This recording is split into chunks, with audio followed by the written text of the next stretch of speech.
नमस्कार। आइए, आपका स्वागत है हमारे YouTube चैनल आकाश लेक्चर में। और हम इस वक्त लाइव हैं इंस्टाग्राम पर। और अगर अभी तक आपने हमारे YouTube चैनल को सब्सक्राइब नहीं किया है तो हमारे YouTube चैनल आकाश लेक्चर को सब्सक्राइब कीजिए और बेल आइकॉन को प्रेस कीजिए और अधिक से अधिक लोगों तक इस वीडियो को सेंड कीजिए। बहुत ही इम्पोर्टेंट है ये।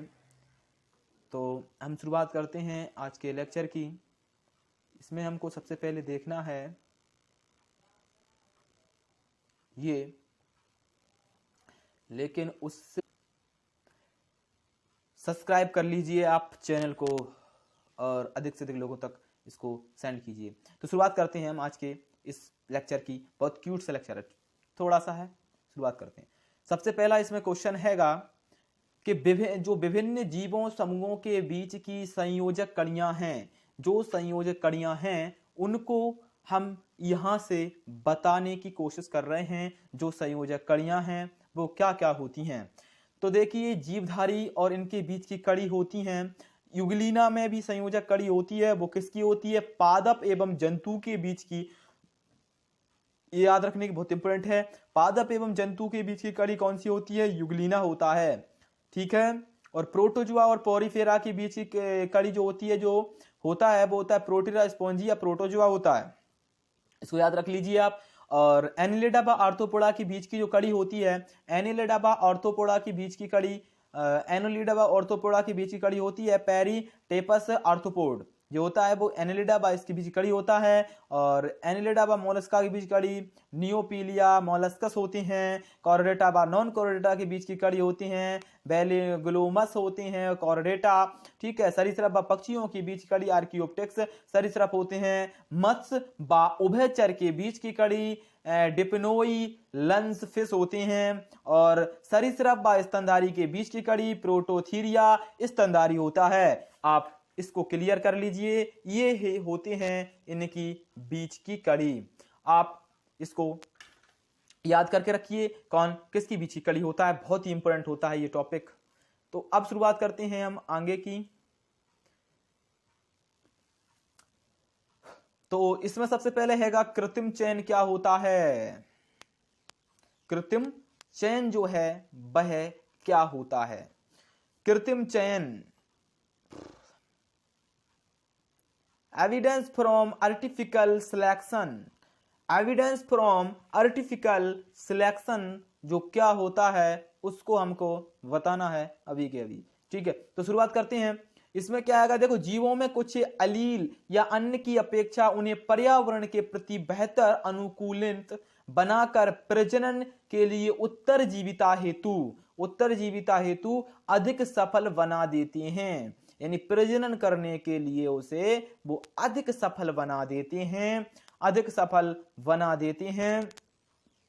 ठीक है। उसको वो अधिक सफल बना देते हैं। तो प्रकृति इन्हीं को उत्तरजीविता के अधिक अवसर प्रदान करती है तथा यही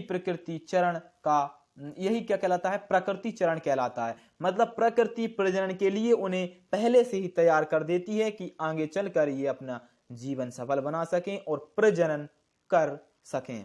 उसके लिए वो उसको क्या करती है? पहले से ही तैयार कर देती है। वही क्रिया कहलाती है कृत्रिम चयन के प्रमाण ये हैं। अब इसके कुछ प्रमाण होते हैं कि मनुष्य में प्राकृतिक चरण प्रक्रिया को दखल अंदाजी का घरेलूकृत पेड़ पौधों व जंतुओं की नस्लों का चयन हजारों वर्षों से करता आ रहा है। पादप प्रजनन व जंतु प्रजनन निशांत तथा प्रकृति चयन प्रक्रिया में समान ही हैं। अंदर केवल इतना ही है, यहाँ मनुष्य स्वयं प्रकृति की भूमिका निभा रहा है। मनुष्य द्वारा चयन की कसौटी मनुष्यों को पसंद पर आधारित है। उनकी पसंद क्या है उस पर ही ये आधारित है, अन्यथा नहीं। ठीक है। अब क्या आएगा कि अधिक दूध देने वाली गाय भैंसों का चयन व प्रजनन तथा उनकी संततियों में केवल अधिक दूध देने वाली संततियों को आगे बढ़ाना, ये कहलाता है मनुष्य उनका दोहन करता जा रहा है। लेकिन इन सब चीज को हमको नहीं देखना है। अभी अभी जो हमको देखना है इसमें जो इम्पोर्टेंट है वो ये है कि जो औद्योगिक मिलनता होती है वो क्या होती है। ये कुछ ज्यादा बड़ा लेक्चर नहीं है, आज का छोटा सा लेक्चर रहने वाला है, लेकिन इसमें सबसे पहले हम देखेंगे औद्योगिक मिलनता क्या होती है या औद्योगिक मिलनता कैसे कार्य करती है। इंडस्ट्रियल, जिसे मैलिनिज्म कहते हैं, इंडस्ट्रियल मैलिनिज्म, इंग्लिश में बोलेंगे इंडस्ट्रियल मैलिनिज्म, ये क्या है इसको सबसे पहले हम देखेंगे इंडस्ट्रियल मैलिनिज्म को। अब इंडस्ट्रियल जो मैलिनिज्म होती है इसमें हमको जो करना है वो ये है कि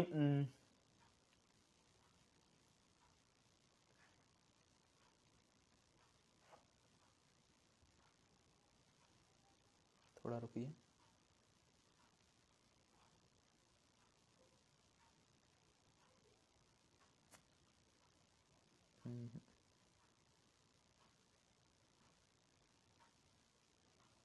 चलिए तो ठीक है ना। तो इसमें कमेंट्स तो देखने का, हाँ, तो औद्योगिक मिलनता यानी प्राकृतिक चयन के पक्ष में, अब प्राकृतिक चयन था उसके पक्ष में कुछ प्रमाण प्राप्त हुए,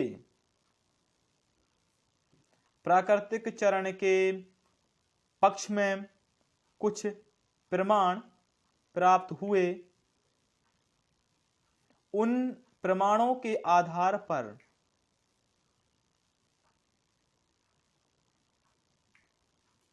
उन प्रमाणों के आधार पर हमको जो बताना है वो हम बताते हैं। क्या देखिए इसमें क्या है, प्राकृतिक चयन के पक्ष में और सशक्त प्रमाण औद्योगिक मिलनता का उदाहरण है बिस्टन बुलेरिया, सबसे अच्छा उदाहरण है औद्योगिक इसका मिलनता का बिस्टन बुलेरिया। अब ये बिस्टन बुलेरिया है क्या, इसको देखते हैं। नामक सलब होता है, एक इंग्लैंड में औद्योगिक क्रांति हुई थी। जब इंग्लैंड में औद्योगिक क्रांति हुई तो ये बिस्टन बुलेरिया जो था से पहले बहुतायत में पाया जाता था। वहां बहुत सी एक कहानी टाइप को आप इसको याद रखिए, बहुत ज्यादा पाया जाता था। सन 1850 में सलभों पर हुए अध्ययनों से यही परिमाण प्राप्त हुए, यानी जो परिणाम थे उसके यह प्राप्त हुए कि बड़ी संख्या में पाए जाने वाले इस सलब का रंग जो था वो सिलेटी रंग का था। किस रंग का था? सिलेटी रंग का। इस सलब का जो था वो इसका आकार था सिलेटी रंग का था ये सलब। अब ये सिलेटी रंग का ये सलब था तो अध्ययनों से यही जो था, इसी सलब का एक उत्परिवर्तीय काले रंग का और था, मतलब इसी का एक और सलब भी था, वो काले रंग का था और ये सिलेटी रंग के थे। ये दो प्रकार के सलब थे, ठीक है, बड़ी संख्या में पाए जाने वाले सलब थे। तो एक काले रंग का था जो एक उत्परिवर्ती था, ठीक है, और बहुत कम संख्या में ये पाया जाता था। यानी काले रंग का सलब था वो कम संख्या में पाया जाता था और जो सिलेटी रंग का सलब था वो अधिक संख्या में पाया जाता था। आप इसको इस टाइप से याद रखिए। अब ये सलब जो थे अधिक संख्या में पाया जाता था भाई, कम संख्या में पाए जाते थे। कुछ इसमें थे अधिक संख्या में, तो वो सिलेटी रंग के थे वो अधिक संख्या में पाए जाते थे, और जो काले रंग के थे वो बहुत अधिक संख्या में पाए जाते थे। कारण क्या था? उसके समय औद्योगिक क्रांति नहीं हुई थी, तो उद्योग नहीं थे, इस कारण से काले रंग के जो सलब थे वो अधिक दिखाई पड़ते थे और उनको परभक्षियों द्वारा उनका जो था भक्षण कर लिया जाता था। लेकिन जो सिलेटी रंग के थे वो पेड़ पौधों की त्वचा यानी उनकी छाल में छुप जाते थे, इस कारण से उनका शिकार नहीं हो पाता था, वो शिकार से बचते थे, ये उनकी विधि थी शिकार से बचने की। लेकिन जो काले रंग के थे वो प्रत्यक्ष दिखाई देते थे, इसलिए उनका शिकार हो जाता था और उनकी दिनों दिन संख्या कम होती जा रही थी, ठीक है। अब इसको देखिए, अब उनकी क्या थी, संख्या कम होती जा रही थी। लेकिन जैसे ही औद्योगिक क्रांति शुरू हुई तो उससे क्या हुआ, पॉल्यूशन हुआ, उससे धुआं हुआ, और धुआं जो था वो जाकर पौधों के पत्तियों पर, उनके शाखों पर, उनकी छालों पर जाकर जम गया, जिसके कारण हुआ क्या कि उनकी जो छालें थीं या उसकी जो बाहरी सतह थी, बाहरा आवरण था, उस पर जाकर धुआं जमने से वो काले रंग के हो गए और सिलेटी रंग के जो सलब थे वो उनसे प्रत्यक्ष दिखाई देने लगे, और काले रंग के जो सलब थे वो वहां से प्रत्यक्ष दिखाई नहीं देते, क्योंकि वो उस काले रंग में छुप गए। औद्योगिक क्रांति के कारण, धुएं के कारण, प्रदूषण के कारण, उस काले रंग में उनको छुप जाने के कारण उनकी संख्या में धीरे धीरे वृद्धि होने लगी। किसकी? काले रंग के सलबों की। अब काले रंग के सलब जो थे उनकी संख्या में वृद्धि होने लगी और स्लेटी रंग के जो सलब थे वह प्रत्यक्ष दिखाई देने लगे। इस कारण से परभक्षियों के द्वारा उनका भी शिकार होने लगा और धीरे धीरे स्लेटी रंग के जो सलब थे उनकी संख्या में गिरावट आ गई और जो काले रंग के सलब थे उनकी संख्या बढ़ गई। तो ये क्या थे? ये औद्योगिक मिलनता थी, इसके कारण से इस प्रकार के परिवर्तन दिखाई दिए सलबों में। ठीक है, तो अब हम इसको रीड करते हैं। तो औद्योगिक क्रांतियों में ये बहुता पाया जाता था। ठीक है, 1850 के सलबों पर हुए अध्ययनों से यही प्रमाण प्राप्त हुआ कि बड़ी संख्या में पाए जाने वाले इन सलबों का रंग जो स्लेटी रंग का था, इसी सलब का एक उत्परिवर्ती भी था जिसका रंग काला था। ये बहुत कम संख्या में पाया जाता था। हमने बताया ये प्रभावी उत्परिवर्ती जिसका नाम कार्बोनेरिया था, सिर्फ एक एलील में स्लेटी जो था सलब से भिन्न था, अर्थात स्लेटी रंग के सलब में की समष्टियों में इक्का दुक्का मतलब पाया जाता था। ठीक है, ये तो लेकिन ये 200 वर्षों के सफर में कार्बोनेरिया वाले जो काले सलबों में समष्टि 90% तक बढ़ गई। इसकी व्याख्या निम्न प्रकार से की जा सकती है। तो क्या था इसमें? जो सलब थे, सलब वृक्षों के तनों पर बैठते थे। औद्योगिक क्रांति से पहले वृक्षों के तने स्लेटी रंग के लाइकेनों द्वारा जो थे ढके हुए थे, लेकिन स्लेटी रंग के बाद जब यह कीट स्लेटी रंग के लाइकेनों के पृष्ठ भूमि में आसानी से छिपे रहते थे। ठीक है, कीट पक्षियों इस समान पृष्ठभूमि या कैमोफ्लेज के कारण इन्हें देख नहीं पाते थे। यही कीट इनके शिकार से बचे रहते थे। लेकिन काले रंग के जो कार्बोनेरिया सलब या कीट पक्षियों को आसानी से शिकार बन जाते थे, क्योंकि यह दिखाई देते थे उस समय। ये क्या करते थे? दिखाई देते थे उस समय। ये थे वो सलब। देखिए इसमें ये वाला जो है स्लेटी रंग के सलब हैं, ये पौधों की त्वचा में अच्छे से छिपे हुए हैं। ये काले रंग के सलब हैं, ये दिखाई पड़ रहे हैं। लेकिन अब जब औद्योगिक मिलनता जैसे ही प्रारंभ हुई तो औद्योगिक मिलनता में काले रंग के जो सलब थे वो इसमें छुप गए, उनको दिखाई नहीं दिए, वो इसमें छुप गए और जो स्लेटी रंग के सलब थे वो प्रत्यक्ष हो गए। इस कारण से कीट पक्षियों द्वारा ये स्लेटी रंग के सलबों का ज्यादा से ज्यादा भक्षण होने लगा, शिकार होने लगा, जिससे इनकी संख्या में कमी आ गई और इनकी संख्या में वृद्धि हो गई। यही होता है औद्योगिक मिलनता, यही थी। इसको समझ लिया है और थोड़ा और आगे देखेंगे। इस विचार से इस तथ्य की भी बल मिलता है कि ग्रामीण क्षेत्रों में जहां औद्योगिक क्रांति नहीं हुआ था वहां काले सलबों की संख्या अभी भी कम ही थी और इससे स्पष्ट हुआ कि एक मिलती जुली समष्टि में बेहतरीन अनुकूलन वाले जीव ही जीवित रह सकते हैं। जिसमें बेहतरीन अनुकूलन होते हैं वही जीव जीवित रह सकता है, अन्यथा कोई जीव जीवित इसमें नहीं रह सकता। ठीक है, ये होता है इसका कारण। अब क्या था कि औद्योगिक क्रांति होने से 1920 के बाद बड़े स्तर पर कोयले का दहन सामान्य हो गया। कोयले के जलने से धुएं का कणिका काले पदार्थों ने वृक्षों के तनों को ढक लिया, जिससे पेड़ों में काले दिखाई देने लगे। ये तो वही है जो हमने अभी कभी पूरा बताया है, उसको आप पढ़ के रखें तो अच्छा रहेगा वैसे आपके लिए। अब हम देखते हैं कि जो मच्छर थे, मच्छरों के पीड़कनाशियों के लिए क्या प्रतिरोधकता हो गई। अब देखिए जो पीड़कनाशी थी एक सामान्य शब्द है जिसे जेनेरिक रूप से कीटनाशी या फिर कवकनाशी या शाकनाशी के लिए प्रयोग किया जाता है। आप इसको याद रखें। अब क्या था, जैसे जब हमने डीडीटी छिड़कना प्रारंभ किया किस पर? मच्छरों पर। तो मच्छरों के विरुद्ध इसको पहली बार प्रयोग किया तो इससे बहुत सारे मच्छरों की मृत्यु हुई। लेकिन इसमें कुछ एक या अपन मान सकते हैं 100 में से 0.1% मच्छर मान सकते हैं जिनमें इसके विरुद्ध लड़ने वाले जीन थे या जो इसके प्रतिरोधी जीनों को इसमें उनमें डेवलप हो गया, तो वो जीव जो मच्छर थे वो जीवित रह गए।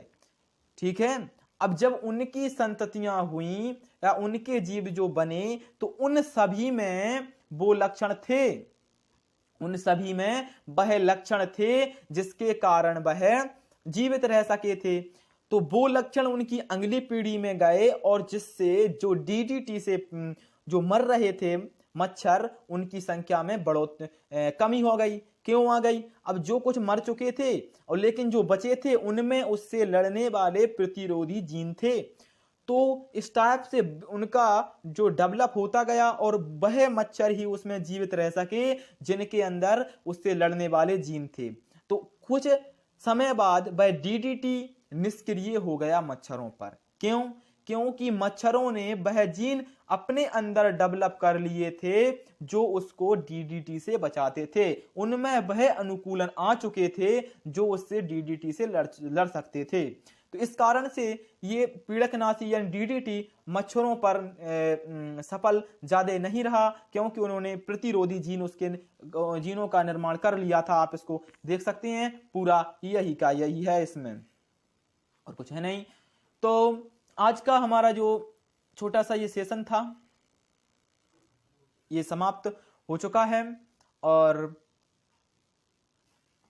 अगर अभी तक आपने हमारे चैनल को सब्सक्राइब नहीं किया है तो चैनल को सब्सक्राइब कर लें और बेल आइकन को प्रेस कर लें। हमारे सारे वीडियो को देखने के लिए आप इस टाइप से ये सर्च कर आप उसको देख सकते हैं। हमारे चैनल के सब्सक्राइब करने के लिए अपने सर्च बार में आकाश लेक्चर सर्च करें तो इस टाइप का इंटरफेस आएगा। आपको उस पर ध्यान नहीं देना है। हमारा जैसे ही ये लोगो आपको दिख रहा है ये आए, इस पर क्लिक कर हमारे चैनल पर पहुंच जाना है। आपको वहां से कुछ इस टाइप का इंटरफेस आएगा। वहाँ आप होम का विजिट कर सकते हैं। यहाँ पर कुछ वीडियोस होती हैं, ये देखिए, ये यहाँ की वीडियो उपलब्ध हैं यहाँ पर जो, ठीक है, ये वीडियो देख सकते हैं। इसके बाद आप वीडियोस पर पहुंच सकते हैं, तो वहाँ पर हमारी सारी की सारी जो वीडियोस हैं वो इस टाइप से आपको मिल जाएंगी। आप किसी भी वीडियोस को वहाँ पर क्लिक कर सकते हैं और पहुंच सकते हैं आप उस वीडियो पर, ठीक है। हम कोई वीडियो क्लिक करते हैं, इसको सुनिए आप।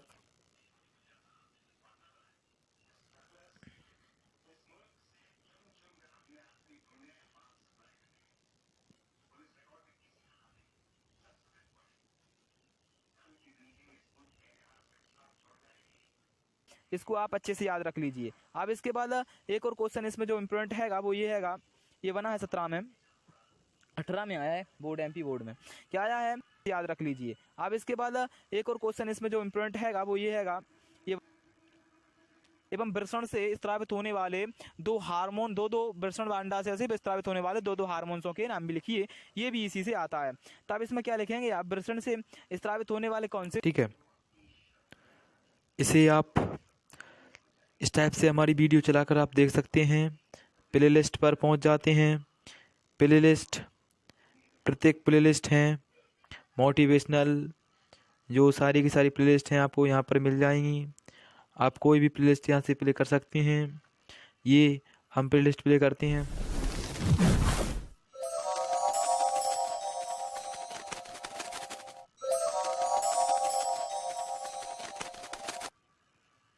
बताना है, ठीक है। तो इनमें से हमें बताना है केवल एक सही हैगा या दो, केवल एक और दो सही हैं, ठीक केवल है। दो या तीन सही इस प्रकार हैं, से आप कोई केवल भी तीन प्लेलिस्ट सही हैं, केवल एक, दो या तीन सही हैं। इसमें से हमें बताना है इसमें कौन चला सकते हैं। इसके बाद यहाँ पर तो आपको कुछ मिलेगा नहीं, यहाँ पर आ सकते हैं आप आ सकते हैं यहाँ पर अबाउट पर आकर के आपको यहाँ हमारा देखना है Instagram, Telegram channel, Telegram group, Facebook group, इन सभी को आपको क्या करना है। अगर पीडीएफ नोट चाहिए तो आप टेलीग्राम चैनल पर क्लिक करें और सीधे से आप हमारे टेलीग्राम चैनल पर पहुंच जाएंगे। वहां पर जाकर कुछ इस प्रकार का इंटरफेस खुलेगा और आप कोई भी वहां से हमारी पीडीएफ डाउनलोड कर सकते हैं। इस टाइप से क्लिक करना है, पीडीएफ ओपन हो जाएगी। ये देखिए, पाचन तंत्र की ये पीडीएफ है, पूरी क्लियर दिखाई पड़ रही है। ह्यूमन फिजियोलॉजी का ये चैप्टर चल रहा है, इसमें पूरा का पूरा डिटेल से बताया गया है।